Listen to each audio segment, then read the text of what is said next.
কথা না বাড়িয়ে সরাসরি চলে যাচ্ছি ঘটনায়। আসসালামু আলাইকুম রাসেল ভাই এবং শ্রোতা বন্ধুরা, আশা করি আপনি ভালো আছেন, কেননা আপনি সব সময় ভালোর দলেই। আমি মিজান মাহবুব বলছি বগুড়া জেলার কোনো এক গ্রাম থেকে। বর্তমানে আমি বগুড়ায় কোনো এক কলেজে ইন্টারমিডিয়েট ফার্স্ট ইয়ারে পড়াশোনা করছি। অনেকদিন ধরেই ভাবছি আমার বন্ধুর ঘটনা ভূত.কমে শেয়ার করব। এটি আমার পাঠানো দ্বিতীয় ঘটনা। প্রথম ঘটনাটি কোনো এক কারণে সিলেক্টেড হয়নি, তাই আবার চমৎকার একটা সত্য ঘটনা পাঠালাম। ভালো লাগলে সবাইকে পড়ে শোনাবেন। ঘটনাটিতে আমি সবার সঠিক নামটাই প্রকাশ করছি, আর গুছিয়ে লিখতে না পারার জন্য মাফ করে দেবেন। চলুন ঘটনা শুরু করা যাক। ঘটনাটি 2016 সালের, এবং যাকে নিয়ে ঘটনা তার নাম আরিফ। দুজনেই ষষ্ঠ শ্রেণীতে পড়ি। তো বর্ষাকাল, গ্রামের সময় সকল পুকুর এবং বিলে পানি থই থই করছে। তাই প্রতিদিন আরিফ, রাকিব, বাইজিৎ, রাজিবুল, সাহা, আলম, লিমন এবং আরো সবাই প্রতিদিন একটা বড় পুকুরে গোসল করতাম। এটি ছিল প্রতিদিনের ঘটনা। প্রতিদিন আমরা সেই পুকুরে গোসল করতে যেতাম। তো পুকুরটার বর্ণনা দেওয়া জরুরি। পুকুরটি এবং পুকুরটির আশেপাশের জায়গায় আগে থেকে অনেক ঘটনা রয়েছে, সেগুলো পরে কোনদিন বলবো। পুকুরটি ছিল আমাদের বাড়ি থেকে পায়ে হেঁটে যেতে প্রায় 6-7 মিনিটের পথ। কিন্তু আরিফের বাড়ি পুকুরের একদম কাছে, তাই আরিফের বাড়ি থেকে স্পষ্ট পুকুরটি দেখা যায়। খেতে খনন করে পুকুরটা তৈরি করেছে জমির মালিক, এবং আরিফদের বাড়িও ক্ষেতের পাশে। আরিফদের বাড়ি সহ আরো 2-3টা বাড়ি, এবং খুব একটা বেশি বাড়ি নেই আরিফদের বাড়ির আশেপাশে। অর্থাৎ আরিফদের বাড়ির পাশ দিয়েই ওই পুকুরে যেতে হয়। বলে রাখা ভালো, আরিফের বাবা সিএনজি চালাতো, আর আরিফের ছোট একটা বোনও ছিল।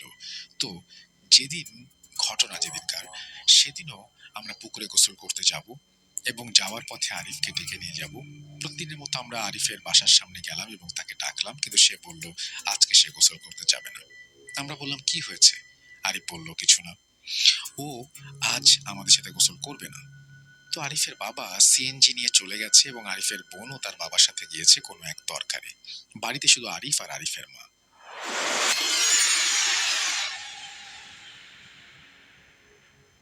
আমরা সবাই আরিফের মায়ের কথা শুনে বুঝতে পারলাম যে আরিফ এবং তার মায়ের মধ্যে ছোটখাটো কোনো একটা ঝামেলা হয়েছে। তো আমরা ভাবলাম যে ছোটখাটো ঝামেলা হতেই পারে, তাই আরিফকে রেখে আমরা গেলাম পুকুরে গোসল করতে। গোসল শেষে প্রায় 1 ঘন্টা পরে আমরা আমাদের বাড়িতে আসার জন্য রওনা দিয়েছি। আবারও আরিফের বাড়ির সামনে দিয়ে আসতে হয়। আমরা যখন বাড়ির সামনে দিয়ে আসছি, তখন দেখি আরিফদের বাড়িতে একটু জোরে কথাবার্তা হচ্ছে। তাই আমরা সবাই বিষয়টি দেখার জন্য তাদের বাড়ির ভেতরে প্রবেশ করলাম, এবং জানতে পারলাম আরিফ নিজের ঘরে গিয়ে ভেতর থেকে দরজা আটকে রেখেছে। ওর মা সহ আশেপাশের বাড়ির 2-1 জন এসেছে, দরজা খুলছে না, সারা শব্দও নেই। তাই সিদ্ধান্ত হলো যে ওকে টিন কেটে ঘরের ভেতরে প্রবেশ করে বের করতে হবে। এখানে আরেকটা কথা বলে রাখি, গ্রামে দেখবেন অনেক বাড়ি আছে ইটের বাড়ি, এবং ওপরে মাটির ছাদ, এবং মাটির ছাদ থেকে 2-3 হাত ওপরে টিন। আরিফের 4টা রুম ছিল, তার মধ্যে 2টাতে মাটির ছাদ ছিল, এবং 2টাতে মাটির ছাদ ছিল না, শুধু উপরে টিন ছিল। তাই টিন কেটে মাটির ছাদ দিয়ে সহজেই আরিফের ঘরে যাওয়া যাবে, এই ধারণাটা হলো। দুজনেই টিন কাটলো, এবং একজনকে ভেতরে গিয়ে আরিফের ঘরের দরজা খুলে দিতে বলল। সাহস করে আমি বললাম আমি যাব। সবাই রাজি হলো। আমি ভেবেছিলাম যে আরিফ তার মায়ের উপর অভিমান করে রুমে দরজা আটকে দিয়ে রেখেছে এবং শুয়ে আছে হয়তো। আমি এটা ভেবে ভেতরে গেলাম। আমি যে মাটির ছাদ থেকে বাঁশের সাহায্যে তার ঘরে নামব, তাই ভাবছি, আর আস্তে আস্তে মাটির ছাদ পার হচ্ছি। যেখানে ছাদের শেষ, সেখান থেকে আরিফের ঘর শুরু। তো আমি আস্তে আস্তে তার ঘরের কাছে গিয়ে নিচে তাকাতেই দেখি আমি কোন পাশ দিয়ে নামবো। যেই না আমি আরিফের ঘরের নিচে নামানোর জন্য তাকিয়েছি, আমি কি দেখছি একটু ভাবুন তো কি দেখছি। অন্ধকার ঘর, বাইরে থেকে শুধু একটু আলো আসছিল। এমন সময় নিচে তাকিয়ে দেখি বাঁশের সাথে নিস্তেজ অবস্থায় গলায় দড়ি দিয়ে ঝুলে আছে আরিফ। অন্ধকার ঘর, তাও যেন ভয়ঙ্কর বড় বড় দুটো চোখ আমার দিকে চেয়ে আছে। আমি দেখার সাথে সাথে বিকট চিৎকার দিয়ে দৌড়ে রাস্তায় চলে এসেছি।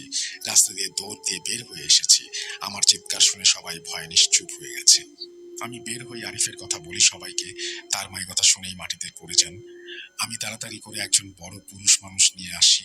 আরিফের ঘরের দরজা খুলে দেয় সে, এবং আরিফকে তাড়াতাড়ি নামিয়ে মৃত ঘোষণা করে। আরিফের মায়ের তো হুঁশ নেই। আরিফের বাবা ওই খবর পেয়ে তাড়াতাড়ি বাড়িতে আসে এবং আরিফের লাশ দেখে পাগল হয়ে যায় এবং তার ছোট বোনের করুণ কান্না শুরু হয়। পুলিশ আসে লাশকে নিয়ে যেতে, কিন্তু আরিফের বাবা তা কিছুতেই নিয়ে যেতে দেবেন না। কিন্তু পুলিশ তো নিয়ে যাবেই। পুলিশের নিয়ে যাওয়ার জন্য একটা যানবাহন লাগবে, তাই একজন ভ্যান চালক আসে পুলিশের কথা মতন ভ্যান নিয়ে। লাশ নিয়ে যাওয়া হয় থানায়। পরের দিন পোস্টমর্টম শেষে তার বাবা সিএনজিতে করে আরিফের কাটাছেঁড়া লাশ নিয়ে আসে। সিএনজিতে সিটে বসে মানুষ যেখানে পা রাখে সেখানে চাটাইয়ে মুড়িয়ে নিয়ে আসা হয় লাশ। গোসল করানো হয়, তারপর জানাজা। বর্ষাকাল, চারিদিক কালো হয়ে আসছে। জানাজা হওয়ার কিছুক্ষণ পর 12-13 বছরের একটা ছেলে মাটিতে সেন্স হারিয়ে পড়ে যায়। একে তো আরিফের মৃত্যুর ভয়, তারপর ভয়ে আতঙ্কে আমি সহপাঠীরা সব নিশ্চুপ। সেই 12-13 বছরের ছেলেকে এখন 12-13 বছরের ছেলে বোঝায়। ছেলেটি মূলত আরিফের মামাতো ভাই, তাই আমরা তাকে কেউ চিনি না, নামও জানি না। এখানে 12-13 বছরের ছেলে দিয়ে উল্লেখ করলাম। সেই ছেলেকে সেই ছেলের বাবা তাড়াতাড়ি করে মাথায় পানি দিতে নিয়ে গেলেন। আর এদিকে জানাজা সম্পূর্ণ হলো। এরপর মাটি দিয়ে যে যার বাড়িতে চলে গেছে। আমাদের সবার মাঝে একটা খারাপ লাগা, আতঙ্ক রয়েছে। 3-4 দিন কোনো সমস্যা হয় না। এরপরে জানা গেল আরিফদের বাড়ির পাশে 2-3টা বাড়ি ছিল, তারা নাকি রাতের বেলায় কাউকে একজনকে কাঁদতে দেখে এবং 2-3 বাড়ির আশেপাশে কেউ যেন দৌড়াদৌড়ি করে। আর এদিকে যে ভ্যানে করে আরিফকে নিয়ে যাওয়া হয়েছিল মর্গে, সেই ভ্যান চালকের সাথে ঘটে থাকে অদ্ভুত সব ঘটনা। সেই ভ্যান চালক নাকি রাতে যখনই বিছানায় শুতে যায় তখনই নাকি দেখতো পাশে আরিফ শুয়ে আছে। পরে যখন সেই লোক চেঁচামেচি করত, লোকজন এলে আবার সব ঠিক হয়ে যেত। তো আরিফদের বাড়ির পাশেও রাতে এরকম করুণ কান্না ও দৌড়াদৌড়ির আওয়াজ শোনা যেত এবং ভ্যান চালকও রাতে একা শুতে গেলেই আরিফকে দেখতে পেত। ঘটনাগুলো সবার মাঝে ছড়িয়ে পড়ে। তখন হুজুরদের পরামর্শে আরিফের বাবা একটি দোয়া আয়োজন করে এবং দেখা গেল সত্যি সবকিছু ঠিক হয়ে যায়। ওই ভ্যান চালকও আর কিছু দেখে না এবং কান্না দৌড়াদৌড়ির আওয়াজও আর শোনা যায় না। তো এভাবে দিন চলতে থাকে, দিন যেতে থাকে, সবকিছু ঠিকঠাক। আস্তে আস্তে সবাই আরিফের কথা ভুলেই যাচ্ছিলাম।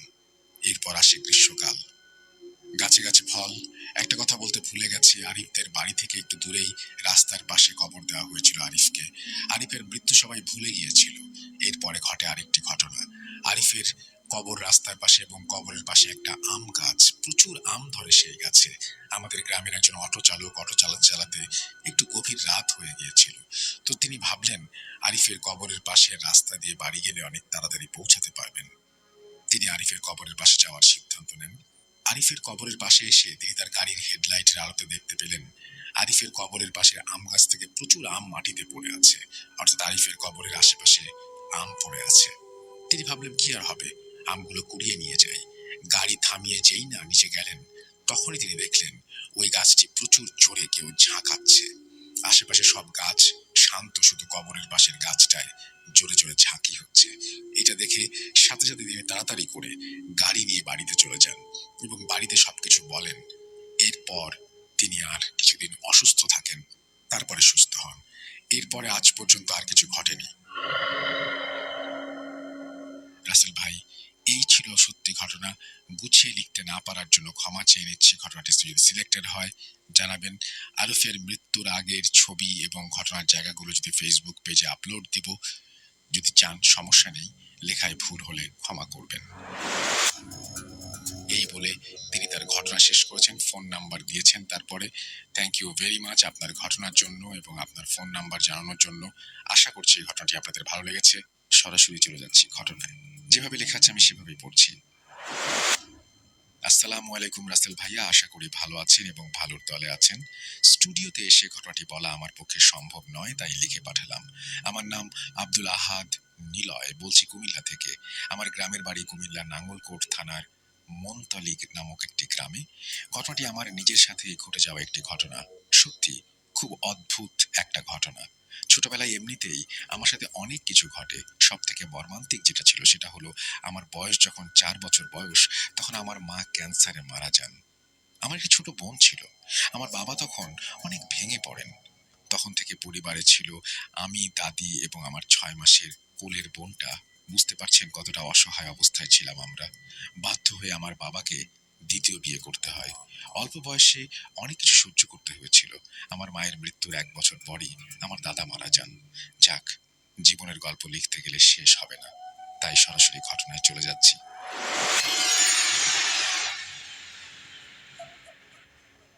সময়টা ছিল রমজান মাসের শেষের দিক।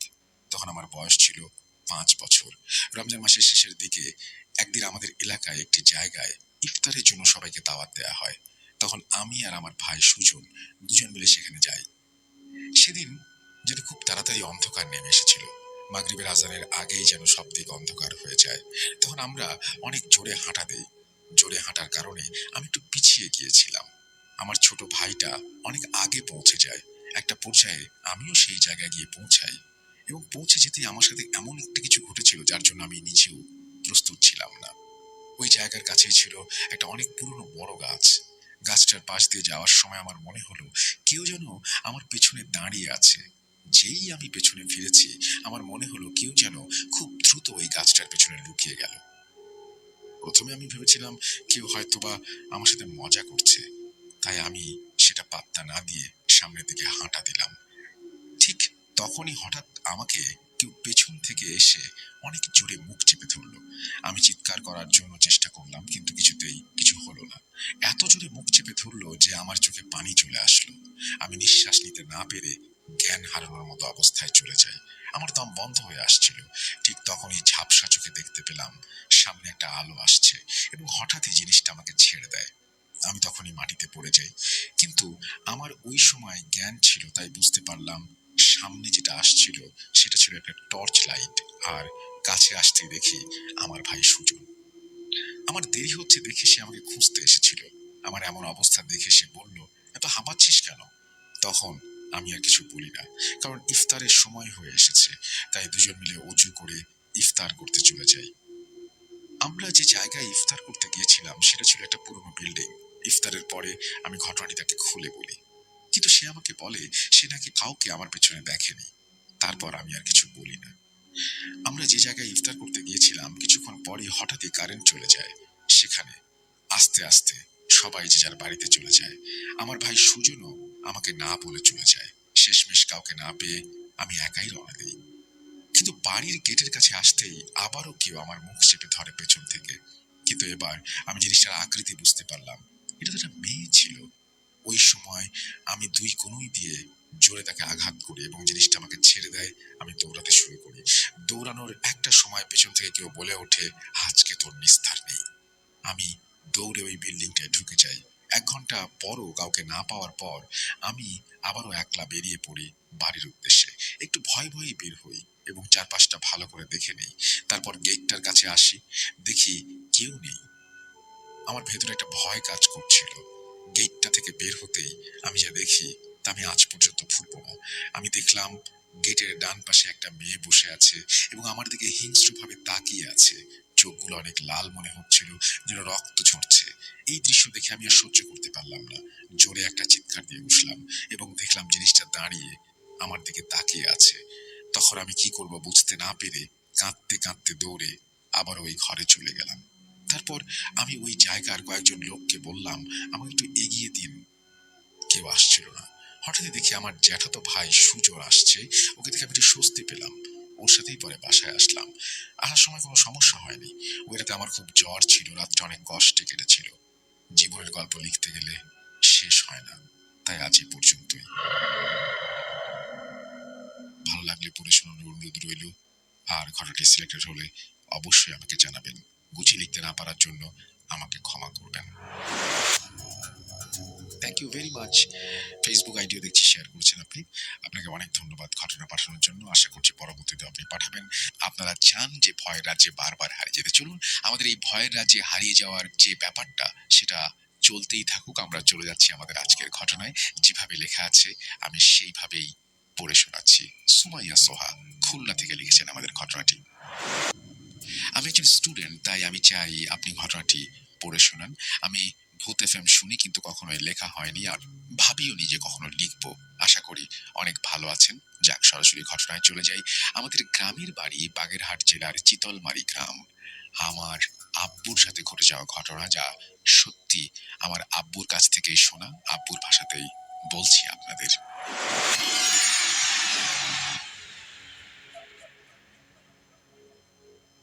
আমার মা ছোটবেলাতে মারা যায় আমার বড় বোন আমাকে রেখে। আমার বয়স তখন 2 বছর। পরে যদিও আমার আব্বা আরো একটা বিয়ে করে, কিন্তু ছোটবেলাতে মা মারা যাওয়াতে বেশি পড়াশোনা করতে পারি নাই। বড় হতে না হতে সংসারের হাল ধরতে হয় আমাকে। আমাদের 2টা গরু ছিল। আমি আর আমার মামাতো ভাই ও তাদের 2টা গরু ছিল, দুজন মিলে মানুষের জমিতে হাল দিতাম। এভাবেই যাচ্ছিল আমাদের দিন। একবার আমার বয়স আনুমানিক 16-17 বছর, একদিন বিকেল বেলা এক লোক আমাদের বাড়িতে এসে বলল যে জমিতে হাল দিতে হবে। আমি রাজি হয়ে যাই। তাদের বাড়িটা ছিল আমাদের বাড়ি থেকে আনুমানিক 2-3টা গ্রামের পরেই। যাই হোক, আমরা রাতে খেয়ে ঘুমিয়েছি। ঘুমের আগে আমাদের মাথায় ছিল সকালে আগে বের হতে হবে, রোদ ওঠার আগেই, এবং আমাদের গন্তব্যস্থানে পৌঁছতে হবে আমাদের। ঘুমের কিছুক্ষণ পরে আমি টের পাই আমার ভাই আমাকে জোরে জোরে ডাকছে। আমি ঘুম ভেঙে উঠে বসি আর বলি, কি হয়েছে? তখন সে বলে, চল রেডি হ, বের হব, ফজরের আজান দিয়ে দিয়েছে।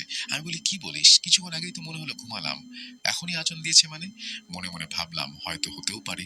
পেটের অবস্থা দেখে অনুভব করতে পারলাম হয়তো ঘন্টাখানেক আগেই ভাত খেয়েছি। যাই হোক, 7-5 না ভেবেই ভাইয়ের সাথে আমিও রওনা দিলাম, বেরিয়ে গেলাম গরু নিয়ে। কয়টা বাজে তা দেখবো, ওই সময় খুব কম মানুষের বাড়িতে ঘড়ি ছিল।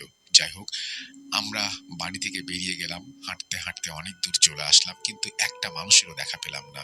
আজান দিলে তো মানুষ বাইরে বের হবে নামাজের জন্য, গরুও হাঁটতে চাচ্ছিল না। এমন কিছুক্ষণ চলার পর আমার ভাই বুঝতে পারলো যে সে আসলে ভুল শুনেছে। আমাকে আমার ভাই বলল, সে মনে হয় ভুল শুনেছে, ইতিমধ্যে আমাদের বাড়ি থেকে আমরা অনেক দূর চলে এসেছি, আবার বাড়ি ফিরবো। তাই আমরা সিদ্ধান্ত নিলাম আস্তে আস্তে যাব। অনেকটা চলেও আসলাম, কিন্তু যাদের বাড়ি যাব তাদের বাড়ি যাওয়ার আগেই অনেক বড় একটা বিল বাঁধে। বিলটার দিকে তাকাতেই যে কারো ভয় লাগবে দিনের বেলাতেই। আর এই বিল ছাড়া আর কোনো রাস্তা নেই ওই বাড়ি যাওয়ার জন্য। এরপর বিলের ভেতর প্রবেশ করলাম। কিছুক্ষণ হাঁটার পর টের পেলাম বিলের এপাশ থেকে ওই পাশে কোনো এক অবয়ব পা দিয়ে দাঁড়িয়ে আছে। এমন সময় গরুগুলো অনেক লাফালাফি করতে শুরু করলো, যেন আমরা দড়িও ধরে রাখতে পারছি না। হাত থেকে ছুটে সে দৌড়াতে যাচ্ছে। আমাদেরও কিছু করার শক্তি ছিল না। আমার ভাই যে যা পারি দৌড়াদৌড় পড়তে শুরু করলাম। এরপর টের পেলাম পেছন থেকে একটা শেয়ালের ডাকের মতো কিছু একটা ডাক ভেসে আসছে। মনে হচ্ছিল আমাদের আজকে শেষ দিন। আশ্চর্য ব্যাপার হলো, বিলের পাশে তেমন কোনো গাছ ছিল না, কিন্তু ঝড়ের গতিতে সব ভেঙে চলে যাচ্ছিল পেছন থেকে। এরপর 7-5 না ভেবে আমরা দোয়া পড়তে পড়তে দৌড়াতে শুরু করলাম। শেয়ালের দলও আমাদের পিছু পিছু দৌড়াতে শুরু করলো। আমি পেছনে ফিরবো এমন সময় আমার ভাই বলল, পিছনে ফিরিস না, যা আছে যা হচ্ছে হয়ে যাক। কিছুক্ষণ দৌড়ানোর পর বিলের শেষে একটা বাড়ি, ওইখানে গিয়ে আমি বাড়ির উঠোনে যেয়ে দাঁড়াতেই অজ্ঞান হয়ে পড়ে গেলাম। চোখ খুলতেই দেখি সকাল, আমার চারপাশে লোক। পরে ভাইয়ের মুখে শুনলাম উঠোনে এসে দাঁড়াতেই আমি মাটিতে পড়ে যাই। ভাই সবাইকে ডাক দেন, আর কি যেন বাড়ির বাইরে থেকে বলছে যে এবারের মতো নাকি আমরা কোনোভাবে রক্ষা পেয়েছি, অনেক বড় একটা ঝামেলা হতে পারতো। পরবর্তীতেই আমার চিৎকার শুনে বাড়ি থেকে সবাই বের হয়ে চলে আসে। তাদেরকে ঘটনা খুলে বলি, সবাই হাত নাকি ধরাধরি করে আমাকে ভেতরে নিয়ে যায়। তারপর আবার আমরা বেরিয়ে পড়ি গরুর খোঁজে। অনেক খোঁজার পর আমাদের গরুগুলোকে একটা বাগানের পাশে পেয়েছিলাম। পরে ওই দিন আর কাজে যাওয়া হলো না। ভাইয়ের গায়ে অনেক জ্বর। বাড়িতে এসে সবাইকে সব ঘটনা খুলে বলি। আমাদের এলাকার মসজিদের হুজুরের কাছ থেকে পানি পড়া নিয়ে আসি। অনেক কিছুদিন পরে জ্বর কমে, এবং তখন ভাইয়ের জ্বর আর কমে না। অনেক হুজুর দেখানো হয়েছিল, কিন্তু কোনো উন্নতি হচ্ছিল না। দিন দিন তার অবস্থা খারাপই হচ্ছিল। একদিন হঠাৎ করে শুনলাম ভাই আর নেই। আব্বু বলতে বলতে কান্না করে ফেলেছিল, আর বলল সেই ঘটনাগুলোর কথা মনে পড়লে আমার গায়ের লোম এখনো দাঁড়িয়ে যায়। রাসেল ভাই, বাংলা টাইপিং ভালো না হওয়াতে কোনো শব্দ ভুল হলে বা কোনো কিছু ভুল হলে ক্ষমা সুন্দর দৃষ্টিতে দেখবেন। Thank you very much. আপনার ঘটনার জন্য আপনাকে অনেক ধন্যবাদ জানাই, আপনি ঘটনাটি পাঠিয়েছেন। আসসালামু আলাইকুম রাসেল ভাই ও সকল শ্রোতা বন্ধুগণ। আমি আব্দুর রহমান আদি। আমার বাড়ি চাঁদপুর জেলার হাইমচর থানায়। আমি আপনার সেই 2010 থেকে এই পর্যন্ত 2টা শোয়ের সকল পর্বের লাইভ শোনা শ্রোতা। আমার কিছু সমস্যার কারণে স্টুডিওতে আসতে পারবো না, আর আমার খুবই শখ আমার ঘটনাটি আপনার মুখে শুনবো। যাক, পরে আসা যাবে এই সবে। ঘটনাটি আমার এক চাচির কাছ থেকে শোনা। আমার চাচির বাড়ি সম্বন্ধে কিছু বিশ্লেষণ করি যাতে শ্রোতাদের বুঝতে সুবিধা হয়। চাচির বর্তমানে যে বাড়ি তা আসলে তাদের আসল বাড়ি না।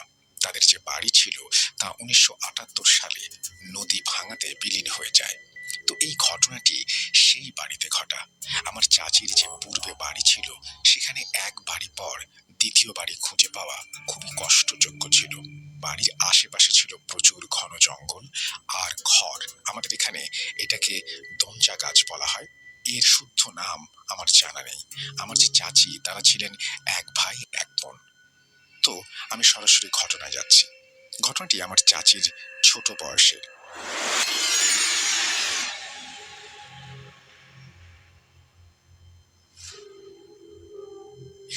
এমনি একদিন আমার চাচি যে ভাই তার 2-3 দিন ধরে খুবই জ্বর। তো তখনকার সময় ডাক্তারের প্রচলন কম ছিল। কোনো সমস্যা হলেই কবিরাজকে ডাকা হতো। তো জ্বর যখন কমছিলই না তখন আমার চাচির বাবা মানে নানা ভাই কবিরাজ ডাকতে গেলেন। সময়টা তখন ছিল রাত 11টা কি 12টা।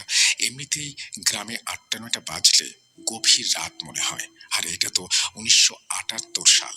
তখন কেমন হবে তা বলার প্রয়োজন বোধ করিয়া। তো নানা ভাই যাওয়ার 10-15 মিনিট পর হঠাৎ প্রচন্ড বেগে তুফান শুরু হয়ে যায়। মনে হতে থাকে যেন এই তুফানে ঘর বাড়ি উড়ে যাবে। তখন আমার চাচি খেয়াল করেন যে তাদের ঘরের সাথে লাগোয়া যে সব গাছ আছে তাতেই এই তুফান বাতাস হচ্ছে, কিন্তু আশেপাশে তুফানের কোনো চিহ্ন নেই। আমার ঘটনা শুরু এখান থেকে। এর কিছুক্ষণ পর হঠাৎ তাদের টিনের ঘরে কি যেন খুব জোরে লাথি দিতে শুরু করলো। আমি আগেই বলেছিলাম তাদের বাড়ি থেকে অন্য আরেক বাড়ি খুঁজে পাওয়া অনেক কষ্টকর। তাহলে ওই সময়ে কোনো মানুষ আসার কথা না। এভাবে প্রায় 10 মিনিট চলল। তারপর শুরু হলো আরেক ঘটনা। মনে হলো ঘরের আশেপাশে হাজার হাজার মানুষের সমাগম। কেমন যেন ফিস ফিস করে অনেক মানুষ কথা বলছে। কিছুক্ষণ পর হঠাৎ টিনের চালে ইট পাটকেল পাড়া শুরু হলো। আবার এর সাথে খড়গুলো ছুঁড়ে মারতে থাকলো যা তীরের মতো আঘাত করছিল। আমার চাচি আর আমার মামা ভয়ে ঘরের এক কোণে গিয়ে গুটিসুটি মেরে বসে থাকলো। এভাবে চলল 10-15 মিনিট। তারপর ঘটল সবচেয়ে ভয়ঙ্কর ঘটনা। আমার চাচি ছিলেন অনেক সাহসী মানুষ। হঠাৎ কি মনে করে তিনি সর্বশেষ সাহসটুকু জুগিয়ে আল্লাহর নাম নিয়ে সদর দরজা খুলে দিলেন আর বললেন, কে তোরা, আমাদের ডিস্টার্ব করছিস? যেই না এই কথা বলে বাইরে তাকালেন আর তারপর তিনি যা দেখলেন তা দেখার জন্য তিনি মোটেই প্রস্তুত ছিলেন না, বরং তা দেখে সেন্সলেস হয়ে যাওয়ার উপক্রম। তিনি দেখলেন তাদের বাড়ির উঠোনে ঘেরাও করে আছে হাজার হাজার নেকড়ের মতো পশু, যাদের মুখ চোখে লেগে আছে এক ভয়ানক ছায়া। তাদেরকে পেলে যেন মুহূর্তেই খেয়ে ফেলবে, ছিঁড়ে ফেলবে। তার থেকে বড় ভয়ানক বিষয় হলো তাদের মাঝখানে দাঁড়িয়ে আছে একজন প্রায় 10-12 ফুট লম্বা মানুষ। কিন্তু অবাক করা বিষয় হলো তার পুরো দেহ মানুষের মতো হলেও মাথাটা কেমন যেন অন্যরকম। আর তাকে দেখে মনে হলো যেন এই নেকড়ে রূপী পশুগুলোর সে দলনেতা। এগুলো দেখে আমার চাচি ভয়ে বরফ হয়ে গেলেন। অতঃপর সেই নেকড়ে রূপী দলনেতা 3-4 জন একসাথে বললে যেমন শোনা যাবে সেইভাবে কথা বলতে থাকলো। আর এইটা দেখে কাকি সহ্য করতে পারলেন না। তিনি তৎক্ষণাৎ দরজা বন্ধ করে দিলেন এবং তিনি আর মামা জোরে জোরে আয়াতুল কুরসি পড়তে শুরু করলেন। কিছুক্ষণ পর সবকিছু স্বাভাবিক হয়ে যায়, যেন কিছুক্ষণ আগে কিছুই হয়নি। কিন্তু তাদের ভয় কমল না। আমরা ছোটবেলা থেকে শুনে এসেছি লোহা, আগুন, রসুন এইসব জিনজাতি বা অ্যাবনর্মাল বা প্যারানর্মাল যাই কিছু হোক না কেন তারা খুব ভয় পায়। তো তারা কিছুটা সাহস জুগিয়ে একটা বটি, দা, হ্যারিকেন আর কিছু রসুন নিয়ে আল্লাহর নাম নিয়ে ঘরের দরজা খোলা রেখেই বের হয়ে গেলেন। কিছুক্ষণ হাঁটার পর তাদের নানা ভাইয়ের সাথে দেখা হলো। তার সাথে ছিলেন সেই কবিরাজ। তারপর তারা সব ঘটনা নানা ভাইকে বললেন। তো তারা যখন বাড়ি ফিরলেন তখন তাদের সবার সামনে আরেকটি ঘটনা ঘটে যায়। যখন তাদের ঘরের কিছুটা কাছে আসেন তারা সবাই দেখেন ঘরের ভেতর থেকে 2টা কুকুর নামছে। আর কিছু দূর যাওয়ার পর কুকুরগুলো পিছনে তাকিয়ে শব্দ করে উঠল। এক বিচ্ছিরি শব্দ করে কুকুরগুলো সবার সামনে অদৃশ্য হয়ে যায়। এইটা ছিল চ্যাপ্টার 1। যদি ঘটনাটি সিলেক্টেড হয় তাহলে বাকি চ্যাপ্টারগুলো দেব ইনশাল্লাহ। রাসেল ভাই, আজকে একটা কথা বলবো, অনেকজন অনেক কনসেপ্ট নিয়ে মিডিয়া জগতে টিকে আছে, বাট আপনার কনসেপ্টটা অন্যরকম। রাসেল ভাই, সেই শুরু থেকে ছিলাম, বেঁচে থাকলে ইনশাল্লাহ সামনেও থাকবো। আর কথা না বাড়িয়ে আজকের মতো আদি এখানেই ইতি টানছি। আল্লাহ হাফিজ। ভূত.com দীর্ঘজীবী হোক। ইতি আব্দুর রহমান খান, আদি। থ্যাংক ইউ সো মাচ আপনার ঘটনার জন্য। আশা করছি এই ঘটনাটি আপনাদের ভালো লেগেছে। যদি ভালো লাগে অবশ্যই আমাদের জানাবেন। বছরের প্রথম যে এপিসোড 2024 সালের, সেই এপিসোডের প্রথম ঘটনাটি আপনারা শুনলেন। আমরা চলে যাব আমাদের পরবর্তী ঘটনায়।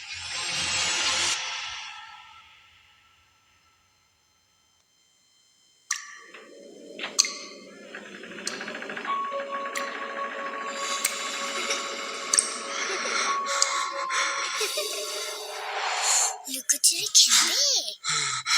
লুকোচুরি?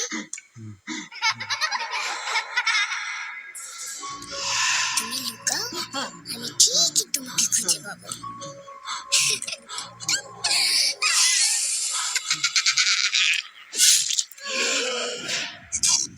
Voot.com with Russell.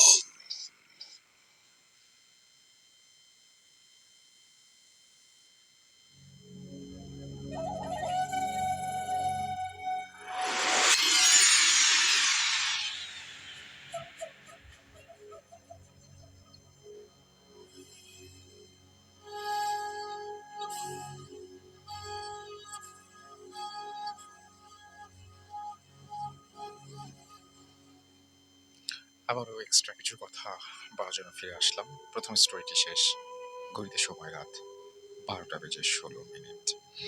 আমি রাস্তাল আছি সাথে, সাথে আছেন আপনারা। কিছু কমেন্ট পড়তে চাই, যেটা শো এর বাইরের অংশ। স্বাধীন মিউজিক অ্যাপ বলছে যে স্বাধীন ব্যবহারকারীরা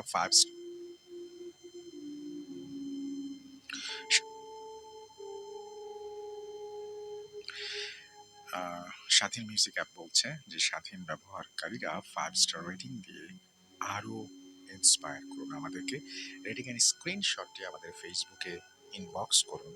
আপনাদের মধ্যে লটারির মাধ্যমে 10 জনকে আমরা প্রিমিয়াম প্ল্যানে 1 বছরের জন্য ফ্রি সাবস্ক্রিপশন উপহার দেব।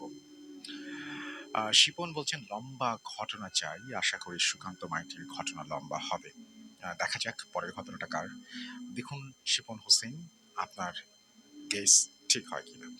সাজ্জাদ হুসাইন ভাই, বড় ঘটনা চাই, সবাই বড় ঘটনা চান। আমাদেরকে শাকিল আহমেদ বলছেন এত ছোট ঘটনার আবার দ্বিতীয় পর্ব। আমাদেরকে দেখতে পাচ্ছি এমডি ইয়ামিন হুসাইন রাজশাহী থেকে শুনছেন, তিনি তা নিয়েছেন। পল্লব, তিনি হচ্ছে মানিকগঞ্জ থেকে শুনছেন। রাজীব রনি নদীর পাড়ে বসে শুনছেন, খুব ভয় লাগছে জানিয়েছেন। আমাদেরকে অর্জুন ঘোষ লিখেছেন কি হলো সাউন্ড কই? সাউন্ড তো আছে এখনো পর্যন্ত, আপনারা কি শুনতে পাচ্ছেন না? আমার তো মনে হয় সাউন্ড ঠিকই আছে। উনি বলছেন যে আপনারা কেউ সাউন্ড শুনতে পাচ্ছেন কিনা, কি ব্যাপার আমাকে একটু জানাবেন। আমি তো মনে হয় যে সাউন্ড কি আসলেই ঝামেলা হচ্ছে, আমার তো মনে হচ্ছে না। একটু কাইন্ডলি আমাকে একটু কনফার্ম করুন সবাই। নাহিদ শুনছেন শেরপুর থেকে। এছাড়াও দেখতে পাচ্ছি যে ওবায়দুল হক বাইজিদ আছেন এবং তিনি বলছেন যে একলা ঘরে শুয়ে তিনি ঘটনা শুনছেন, একলা ঘরে তিনি ঘটনা শুনছেন। এমডি মিরাজ ভাই, বড় ঘটনা চাই। এমডি মিরাজ, আবার আরেকজন এটা মিরাজ, তিনি লিখেছেন নারায়ণগঞ্জ থেকে। আগের জন কোথা থেকে লিখেছেন সেটা লেখেননি, তিনি লিখেছেন লাভ ফ্রম নারায়ণগঞ্জ। আব্দুল্লাহ রায়হান আমাদের সাথে আছেন এবং তিনি আমাদের ঘটনা শুনছেন। শান্ত ইসলাম নাটোর থেকে শুনছেন। আমি অ্যাপ থেকে কিন্তু এখন কমেন্টগুলো পড়ছি এই মুহূর্তে। মেহেদি হাসান লিখছেন বহুদিন পর আসলাম। মামুনুর রশিদ আমাদের বলছেন গ্রামের ঘটনা চাই। এমডি রেশাদ খান আমাদের সঙ্গে আছেন। নাহিদ মারুফ আমাদের সঙ্গে আছেন। আমি শুধুমাত্র একটা কথা বলবো, সেটা হচ্ছে যে আমাদের ফেসবুক পেজ এবং যে আমাদের ইউটিউব, সেটাকে আপনারা শেয়ার দিয়ে মানুষের কাছে পৌঁছে দিন। স্পেশালি আমাদের ফেসবুক পেজটা। আমরা রাব্বিকে বলব যে আমাদের একটা মানে যারা শেয়ার দিচ্ছেন তাদেরকে আমরা রিকগনাইজ করব এবং আমাদের ফেসবুক পেজটা আপনার বন্ধু-বান্ধব সবার সাথে শেয়ার করুন। আমাদের ফেসবুকে যে গ্রুপটা আছে সেটাতেও আপনারা শেয়ার করেন। আমাদের ২০২৪ এ মেইন উদ্দেশ্য থাকবে আপনাদের সঙ্গে কমিউনিকেশন বাড়ানো ফেসবুকের মাধ্যমে। আমাদের সোশ্যাল মিডিয়া প্ল্যাটফর্মের মাধ্যমে, ইনস্টাগ্রামের মাধ্যমে আপনারা সবাই যদি আমাদের পাশে থাকেন, ডেফিনিটলি আমরা ভালো কিছু আপনাদের উপহার দিতে পারবো। আর মিডল ইস্টের যে ব্যাপারটা বলছিলাম যে মিডল ইস্টে আমরা একটা লাইভ করতে চাই আপনাদের সাথে। যদি আপনারা আমাদের সাথে থাকেন এবং আমাদেরকে প্রত্যাশা করেন বা আমাদেরকে চান, definitely will be there. So এরকম একটা প্ল্যান আমরা করছি আপাতত। দেখা যাক আল্লাহ আমাদের সেই স্বপ্ন পূরণ করেন কিনা। আমরা ভাবছি যে আমরা হচ্ছে এমিরেটসে একটা শো করার ইচ্ছা আছে আমাদের। ওমান, এমিরেটস এবং হচ্ছে জেদ্দা বা কোনো একটা জায়গায় যদি আপনাদের সাথে মিলিত হওয়াটাই মেইন উদ্দেশ্য, এবং সেখান থেকে হয়তো ঘটনা সংগ্রহ করে নিয়ে আসলাম। কিন্তু আমার মেইন উদ্দেশ্য হচ্ছে আপনাদের সাথে মিলিত হওয়া। আমরা মাঝে, মাঝে একটা জায়গায় করতে পারি। এমিরেটসে করতে পারি, আমরা হচ্ছে দুবাইয়ে করতে পারি, অথবা আমরা হয়তো ওমানে করতে পারি। সো এটা হচ্ছে পুরোপুরি আপনাদের ব্যাপার যে আপনারা কিভাবে ভাবছেন আমাদেরকে, সেটার উপরে নির্ভর করবে সবকিছু। কথা না বাড়িয়ে আমরা আবারও শোয়ে ঢুকে পড়বো। আশা করছি আপনারা সবাই আমাদের সঙ্গে প্রথম থেকে শেষ পর্যন্ত থাকবেন। লম্বা স্টোরি চাচ্ছেন, তাই না? দেখা যাক পরের স্টোরিটি কতখানি লম্বা হয়।